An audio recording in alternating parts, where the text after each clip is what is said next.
अस्सलाम वालेकुम, my name is doctor Khulood Imran. मैं उम्मीद करती हूँ आप सब खैरियत से होंगे। आज मैं यहाँ पर एफ्थस अल्सर्स और ओरल अल्सर्स को डिस्कस करूँगी। ये हमसे मेडिकल ओपीडी में बहुत कॉमनली हमारे पास प्रेजेंट करते हैं, इवन पीड्स में भी प्रेजेंट करते हैं कि जी माउथ में अल्सर है, ज़ख़म है बहुत, जिससे दर्द होता है, हम ना कुछ खा सकते हैं ना पी सकते हैं। सबसे पहले मैं आपको इसकी वजूहात बताती चलूँ कि ओरल अल्सर्स जो हैं, जो मुंह के अल्सर हैं, मुंह के छाले हैं, ये जो है क्यों बनते हैं और जो है इनकी क्या वजूहात है।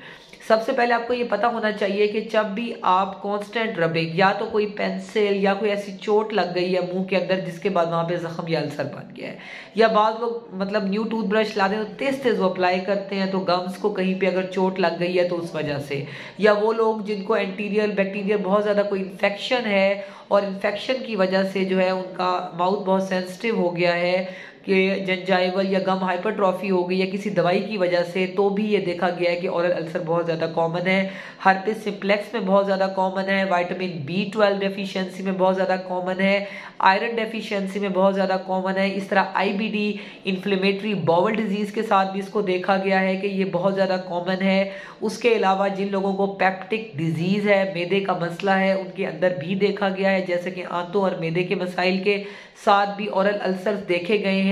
या किसी ने बहुत ज़्यादा केमिकल मतलब कोई हार्ड ऐसी चीज़ ले ली है, जैसे सोर बिटर जो सॉसेज आ रही हैं उसकी वजह से हो सकता है।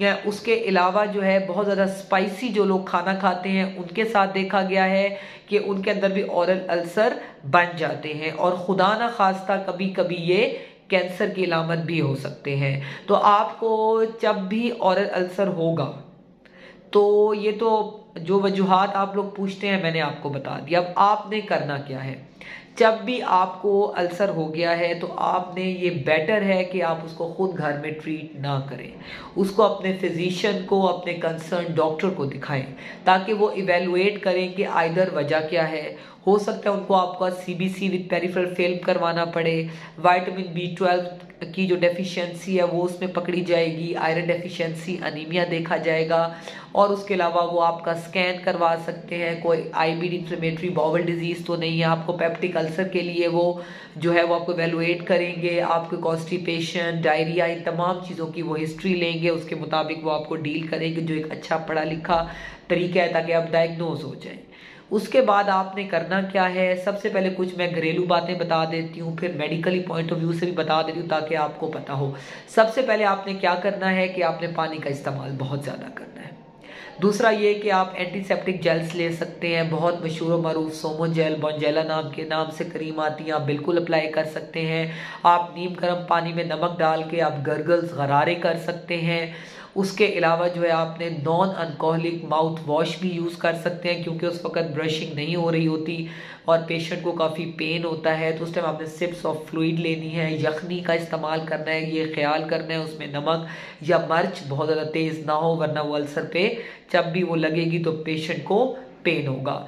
इन चीज़ों का आपने ख्याल करना है। अगर उसके बावजूद आपको आराम नहीं आता, फिर आप जब डॉक्टर के पास जाएंगे, जैसे कि मैंने बताया, वो आपको इवेलुएट करेंगे। अगर उसमें से कोई वजह मतलब डायग्नोज नहीं हो सकती, तो ये भी हो सकता है कि अल्लाह ना करे ये कोई ऐसा कैंसर हो, तो वो उसकी बायोप्सी लेके उसको भी आपका हिस्टोपैथ करा के आपको डायग्नोज कर लेंगे। अगर कोई सिंपल कॉज है तो वो भी ऑन हिस्ट्री डायग्नोज हो जाएगी, खुदा न खास्ता कोई सीरियस चीज़ है तो वो भी डायग्नोज हो जाएगी। आपने किसी भी इलामत को हल्का नहीं लेना, ना उसको घर में ट्रीट करने की कोशिश करें। इवन के छोटे बच्चों को हो जाता है, उनके अंदर भी यही इशू है, कोई चीज़ें मुख्तलिफ मुँह में डाल रहे होते हैं, टॉडलर्स एज में उन्हें पता नहीं होता, तो बाज़ वक़्त वो कोई चोट लग जाती है, कोई बड़ा मसला नहीं होता, लेकिन फिर भी आप पीडियाट्रिशियन को दिखा लें ताकि जो है आप बर वक्त जो है आपके जो है इन मसाइल की तशख़ीस हो सके और आप एक हेल्दी लाइफ गुजार सकें। Stay safe, stay healthy. Thank you so much. अल्लाह हाफिज़।